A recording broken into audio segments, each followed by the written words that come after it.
ಇನ್ನು ಸೋಷಿಯಲ್ ಮೀಡಿಯಾದಲ್ಲಿ ಒಂದು ವಿಡಿಯೋ ವೈರಲ್ ಆಗ್ತಾ ಇದೆ. ಅದರಲ್ಲೂ ಕೂಡ ಕೇರಳಂನ ಕೊಟ್ಟಿಯೂರ್ನಲ್ಲಿ ಕನ್ನಡಿಗರ ಮೇಲೆ ಆಗ್ತಾ ಇರುವಂತಹ ದೌರ್ಜನ್ಯದ ವಿಚಾರಕ್ಕೆ ಸಂಬಂಧಪಟ್ಟಂತೆ ವಿಡಿಯೋಗಳು ಹರಿದಾಡ್ತಾ ಇದೆ. ಕೇರಳಂನ ಕೊಟ್ಟಿಯೂರ್ನಲ್ಲಿ ಕನ್ನಡಿಗರ ಮೇಲೆ ದೌರ್ಜನ್ಯ ಆಗ್ತಾ ಇದೆ. ಶಿವನ ದೇವಸ್ಥಾನದಲ್ಲಿ ಅವ್ಯವಸ್ಥೆ, ಭಕ್ತರ ನೂಕುನುಗ್ಗಲು ಆಗ್ತಾ ಇರುವಂತದ್ದು. ದೇವಾಲಯ ಆಡಳಿತ ಮಂಡಳಿ ಕೆಟ್ಟದಾಗಿ ನಡೆಸಿಕೊಳ್ತಾ ಇದೆ. ಸರತಿ ಸಾರಿನಲ್ಲಿ ನಿಂತಿದ್ದಂತಹ ವೇಳೆ ಎಳೆದಾಟ, ನೂಕಾಟ ಎಲ್ಲವೂ ಕೂಡ ಆಗಿರುವಂತದ್ದು. ಹಲ್ಲೆಯನ್ನ ಮಾಡಲಾಗಿದೆ. ದೇವಸ್ಥಾನದಲ್ಲೇ ಮಹಿಳಾ ಭಕ್ತರ ಮೇಲೆ ಅಸಭ್ಯ ವರ್ತನೆ ಕೂಡ ಆಗಿದೆ. ಭಕ್ತರ ಬಟ್ಟೆ ಹರಿದು ಎಳೆದಾಡಿದ್ದಾರೆ ಸಿಬ್ಬಂದಿಗಳು, ಹಲ್ಲೆಯನ್ನ ಮಾಡಿದ್ದಾರೆ. ಕೊಟ್ಟಿಯೂರಿಗೂ ಕನ್ನಡಿಗರು ಯಾರು ಕೂಡ ಹೋಗಬೇಡಿ ಅಂತ ಅಲ್ಲಿಗೆ ಹೋಗಿ ಬಂದಿರುವಂತಹ ಭಕ್ತಾದಿಗಳು ಇದೀಗ ಸಾಮಾಜಿಕ ಜಾಲತಾಣದಲ್ಲಿ ಒಂದು ಪೋಸ್ಟ್ ಅನ್ನು ಕೂಡ ಹಾಕ್ತಿದ್ದಾರೆ. ದೇವರ ದರ್ಶನಕ್ಕೆ 8 ರಿಂದ 10 ಗಂಟೆಗಳು ಕಾಯುವಂತಹ ಪರಿಸ್ಥಿತಿ. ನಾವೇ ಅತಿ ಹೆಚ್ಚಿನದಾಗಿ ಅಲ್ಲಿ ದುಡ್ಡನ್ನ ಕೊಡ್ತಿದ್ದೀವಿ ದೇವರ ದರ್ಶನವನ್ನ ಮಾಡೋದಕ್ಕೆ, ಆದ್ರೂ ಕೂಡ ಕನ್ನಡಿಗರಿಗೆ ಅಪಮಾನವನ್ನ ಮಾಡ್ತಿದ್ದಾರೆ, ಸರಿಯಾಗಿ ನಡೆಸ್ಕೊಳ್ತಾ ಇಲ್ಲ. ಅಲ್ಲಿಗೆ ಹೋಗಿ ಬಂದಿದ್ದಾರಲ್ಲ, ಇವಾಗ ದೇವಸ್ಥಾನಕ್ಕೆ ಹೋಗಿ ವಾಪಸ್ ಬಂದಿದ್ದಾರಲ್ಲ ಆ ಭಕ್ತಾದಿಗಳು ಸೋಷಿಯಲ್ ಮೀಡಿಯಾದಲ್ಲಿ ಪೋಸ್ಟ್ ಅನ್ನ ಹಾಕ್ತಾ ಇರುವಂತದ್ದು. ಕಣ್ಣೂರು ವಲಯ ಡಿಐಜಿ ಯತೀಶ್ ಚಂದ್ರ ಈ ಕುರಿತಾಗಿ ಹೇಳಿಕೆಯನ್ನ ಕೊಟ್ಟಿದ್ದಾರೆ. ದಿನಕ್ಕೆ 50 ರಿಂದ 60 ಸಾವಿರ ಭಕ್ತಾದಿಗಳಿಗೆ ಅವಕಾಶವಿದೆ. ವಾರಾಂತ್ಯದಲ್ಲಿ ದೊಡ್ಡ ಸಂಖ್ಯೆಯಲ್ಲಿ ಭಕ್ತರು ಬಂದಿದ್ದಾರೆ. ದರ್ಶನದ ಸಂದರ್ಭದಲ್ಲಿ ಅವ್ಯವಸ್ಥೆ ಉಂಟಾಗಿರುವುದು ಕಂಡುಬಂದಿದೆ. ಇನ್ನು ದೇಗುಲದಲ್ಲಿ ಭಕ್ತರ ಜೊತೆ ಒರಟಾಗಿ ನಡೆದುಕೊಂಡಿದ್ದಾರೆ. ವಿಡಿಯೋವನ್ನ ಪರಿಶೀಲನೆ ಮಾಡ್ತೀವಿ, ಪರಿಶೀಲನೆ ನಡೆಸಿ ಕ್ರಮವನ್ನ ತೆಗೆದುಕೊಳ್ತೀವಿ ಅಂತ ಇದೀಗ ಹೇಳ್ತಾ ಇರುವಂತದ್ದು. ಎಲ್ಲರಿಗೂ ನಮಸ್ಕಾರ. ನಾನು ಡಿಐಜಿ ಕಣ್ಣೂರು ರೇಂಜ್ ಯತೀಶ್ ಚಂದ್ರ ಮಾತಾಡ್ತಾ ಇರೋದು. ಇಲ್ಲಿ ಕೊಟ್ಟಿಯೂರ ಟೆಂಪಲ್ ಇನ್ಚಾರ್ಜ್ ಸೆಕ್ಯೂರಿಟಿಗೆಗೋಸ್ಕರ ದೇವಸ್ಥಾನ ಜನಗಳು ಮತ್ತು ಪಂಚಾಯತ್ ಅವರು ಬೇರೆ ಎಲ್ಲರೂ ಇದು ಭಾಳ ಚೆನ್ನಾಗಿ ಅರೇಂಜ್ಮೆಂಟ್ಸ್ ಎಲ್ಲ ಮಾಡಿದ್ದಾರೆ. ಲಾಸ್ಟ್ ಸತಿಗಿಂತ ಈ ಸತಿ ತುಂಬ ಇನ್ಫ್ರಾಸ್ಟ್ರಕ್ಚರ್ ಡೆವಲಪ್ ಆಗಿದೆ. ಪಾರ್ಕಿಂಗ್ ವ್ಯವಸ್ಥೆ ಎಲ್ಲ ಮಾಡಿದ್ದಾರೆ.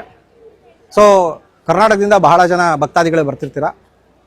ಪಾರ್ಕಿಂಗಿಂದ ಬೋರ್ಡ್ ಮತ್ತು ನಿಮಗೆ ಕನ್ನಡದಲ್ಲಿರೋ ಅನೌನ್ಸ್ ಈ ಕುರಿತಾಗಿ ಹೆಚ್ಚಿನ ಮಾಹಿತಿಯನ್ನು ತಿಳ್ಕೊಳ್ತಾ ಹೋಗೋಣ. ನಮ್ಮ ಪ್ರತಿನಿಧಿ ಶಿವು ಸಂಪರ್ಕದಲ್ಲಿದ್ದಾರೆ. ಶಿವು, ಒಂದ್ ಕಡೆನಲ್ಲಿ ಸೋಷಿಯಲ್ ಮೀಡಿಯಾದಲ್ಲಿ ಇತ್ತೀಚೆಗೆ ಒಂದು ವಿಡಿಯೋಗಳು ವೈರಲ್ ಆಗ್ತಾ ಇದೆ. ಅದರಲ್ಲೂ ಕೂಡ ಕೇರಳಂನ ಕೊಟ್ಟಿಯೂರ್ನಲ್ಲಿ ಕನ್ನಡಿಗರ ಮೇಲೆ ಆಗ್ತಾ ಇರುವಂತಹ ದೌರ್ಜನ್ಯ ಇದೆಯಲ್ಲ, ಅದು ನಿಜಕ್ಕೂ ಕೂಡ ಎಲ್ಲೋ ಒಂದ್ ಕಡೆ ಬೇಸರವನ್ನ ವ್ಯಕ್ತಪಡಿಸಬೇಕು. ಆ ರೀತಿಯಾಗಿ ಆಗ್ತಾ ಇರುವಂತದ್ದು ಏನಾಗಿತ್ತು ನಿಜಕ್ಕೂ ಕೂಡ ಹೆಚ್ಚಿನ ಮಾಹಿತಿ ಕೊಡೋದಾದ್ರೆ?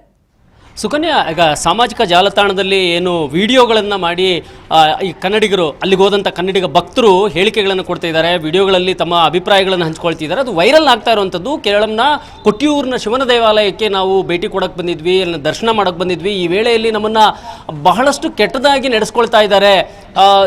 ಲೈನಲ್ಲಿ ನಿಂತ್ಕೊಳ್ಳಿರುವಂಥ ವೇಳೆಯಲ್ಲಿ ನೂಕಾಟ, ತಳ್ಳಾಟ ಆಗ್ತಿದೆ. ಮಹಿಳೆಯರ ಮೇಲೆ ಅಂದರೆ ಅವರನ್ನು ಗಂಡಸರು ಕೂಡ ಬೇರೆ ರೀತಿಯಲ್ಲಿ ಮುಟ್ತಾ ಇದ್ದಾರೆ, ತಳ್ತಾ ಇದ್ದಾರೆ. ಆಗ ನಿಜಕ್ಕೂ ಕೂಡ ಅತ್ಯಂತ ಬೇಸರ ಆಗ್ತಾ ಇದೆ ಅನ್ನುವಂಥದ್ದನ್ನು ವಿಡಿಯೋಗಳಲ್ಲಿ ಬಂದು ಹೇಳ್ತಾ ಇದ್ದಾರೆ. ಅಲ್ಲಿನ ಅವ್ಯವಸ್ಥೆ ಬಗ್ಗೆ ಹಂಚ್ಕೊಳ್ತಾ ಇರುವಂಥದ್ದು. ಇಲ್ಲಿನ ಕನ್ನಡಿಗ ಭಕ್ತರು ಕನ್ನಡಿಗರನ್ನೇ ಟಾರ್ಗೆಟ್ ಮಾಡ್ತಾ ಇದ್ದಾರೆ. ಸರಿಯಾದಂಥ ಲೈನ್ನಲ್ಲಿ ವ್ಯವಸ್ಥೆ ಇಲ್ಲ, ಪರ್ಯಾಯ ವ್ಯವಸ್ಥೆಗಳಿಲ್ಲ.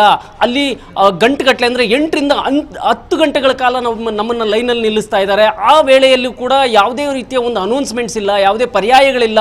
ಇಲ್ಲಿ ಏನು ನಡೀತಾ ಇದೆ, ದರ್ಶನ ಸಿಗುತ್ತಾ ಇಲ್ವಾ ಅನ್ನುವಂಥದ್ದು ಇಲ್ಲ. ಯಾವುದೂ ಕೂಡ ವ್ಯವಸ್ಥೆಗಳು ಸರಿಯಾಗಿಲ್ಲ. ಮೇಲಾಗಿ ಕನ್ನಡಿಗರನ್ನೇ ಟಾರ್ಗೆಟ್ ಮಾಡ್ತಾ ಇದ್ದಾರೆ. ಕೇರಳ ಭಕ್ತರು ಬಂದರೆ ಅವ್ರನ್ನ ಸಪರೇಟ್ ಆದಂಥ ದಾರಿಯಲ್ಲಿ ಕಳಿಸ್ತಾ ಇದ್ದಾರೆ. ದಯವಿಟ್ಟು ಯಾರೂ ಕೂಡ ಇಲ್ಲಿಗೆ ಕೊಟ್ಟಿಯೂರಿನ ಶಿವನ ದೇವಾಲಯಕ್ಕೆ ಯಾರೂ ಭೇಟಿ ಕೊಡಬೇಡಿ, ಬರಬೇಡಿ. ಇಲ್ಲಿ ಬಹಳಷ್ಟು ಅವ್ಯವಸ್ಥೆಗಳಿದೆ. ಕನ್ನಡಿಗರನ್ನ ಟಾರ್ಗೆಟ್ ಮಾಡ್ತಿದ್ದಾರೆ. ಕನ್ನಡದ ಭಕ್ತರ ಮೇಲೆ ಹಲ್ಲೆಗಳಾಗ್ತಾ ಇದೆ ಅನ್ನುವಂಥದ್ದನ್ನು, ಗಂಡಸರಾದರೆ ಹಲ್ಲೆ ಆಗ್ತಾ ಇದೆ, ಹೆಣ್ಮಕ್ಳಾದರೆ ಅವರನ್ನು ಅವಾಚ್ಯವಾಗಿ ನಿಲ್ಲಿಸುವಂಥ ಕೆಲಸ ಆಗ್ತಿದೆ, ಕಾಲಿನಿಂದ ನೀರನ್ನು ಎರಚುವಂಥ ಕೆಲಸವನ್ನು ಮಾಡ್ತಿದ್ದಾರೆ ಅನ್ನುವಂಥದ್ದನ್ನು ಇಲ್ಲಿಂದ ಹೋದಂಥ ಕನ್ನಡಿಗರು, ಕನ್ನಡದ ಭಕ್ತರು ಈ ಒಂದು ಅಭಿಪ್ರಾಯಗಳನ್ನು ಹಂಚ್ಕೊಳ್ತಾ ಇದ್ದಾರೆ. ಇಲ್ಲಿ ಬಹಳ 28 ದಿನಗಳು ಮಾತ್ರ ಏನು ಈ ದೇವಾಲಯ ಓಪನ್ ಇರುತ್ತೆ. ಈ 28 ದಿನಗಳಲ್ಲಿ ಶಿವನ ಮುಕ್ಕಣ್ಣನ ಒಂದು ದರ್ಶನವನ್ನು ಮಾಡಬೇಕು ಅನ್ನುವಂಥದ್ದು ಇತ್ತೀಚೆಗಷ್ಟೇ ಕಳೆದ 2 ವರ್ಷಗಳಿಂದ ಒಂದಷ್ಟು ಪ್ರಸಿದ್ಧ ಆಗ್ತಾ ಇದೆ.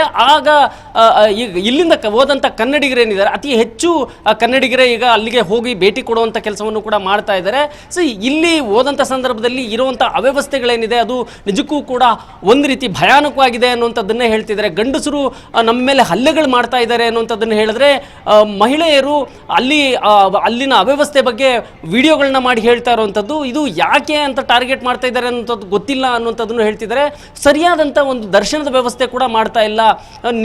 ನಾವು ಸರ್ತಿ ಸಾಲಲ್ಲಿ ನಿಂತ್ಕೊಂಡ್ರೆ 8 ರಿಂದ 10 ಗಂಟೆ ಆಗುತ್ತೆ, 10 ಗಂಟೆಗಳ ಕಾಲ ಯಾವುದೇ ಸಮಜಾಯಿಷಿ ಕೊಡಲ್ಲ ಅನ್ನುವಂಥದ್ದನ್ನು ಹೇಳ್ತಿರುವಂಥದ್ದು. ಇದಕ್ಕೆ ಅಲ್ಲಿನ ಪೊಲೀಸ್ ವರಿಷ್ಠಾಧಿಕಾರಿಗಳು ಸಮಜಾಯಿಷಿ ಕೊಡ್ತಾ ಇದ್ದಾರೆ, ಎಲ್ಲ ವ್ಯವಸ್ಥೆ ಸರಿ ಇದೆ ಅಂತ ಹೇಳ್ತಿದ್ದಾರೆ. ಆದರೆ ಒಬ್ಬರು ಪೊಲೀಸು ಕೂಡ ಇಲ್ಲ ಅನ್ನುವಂಥದ್ದು ನಮ್ಮ ಕನ್ನಡದ ಭಕ್ತರು ತಮ್ಮ ವಿಡಿಯೋಗಳ ಮೂಲಕ ಹಂಚ್ಕೊಳ್ತಿರೋದು. ಇದು ಯಾವುದೇ ರೀತಿಯ ಸಾಮಾಜಿಕ ಜಾಲತಾಣದ ವೈರಲ್ ವಿಡಿಯೋಗಾಗಿ ನಾವು ಮಾಡ್ತಾ ಇಲ್ಲ, ಇಲ್ಲಿ ನಾವು ವಸ್ತುಸ್ಥಿತಿಯನ್ನು ಹೇಳ್ತಾ ಇದ್ದೀವಿ ಅನ್ನುವಂಥದ್ದು, ತಮ್ಮ ಅಲ್ಲಿನ ನಿಜ ಸ್ಥಿತಿಯನ್ನು ವಿಡಿಯೋ ಮೂಲಕ ಹಂಚ್ಕೊಳ್ಳುವಂಥದ್ದು. ಈಗ ಆ ವಿಡಿಯೋಗಳು ವೈರಲ್ ಆಗ್ತಾ ಇದ್ದಾವೆ.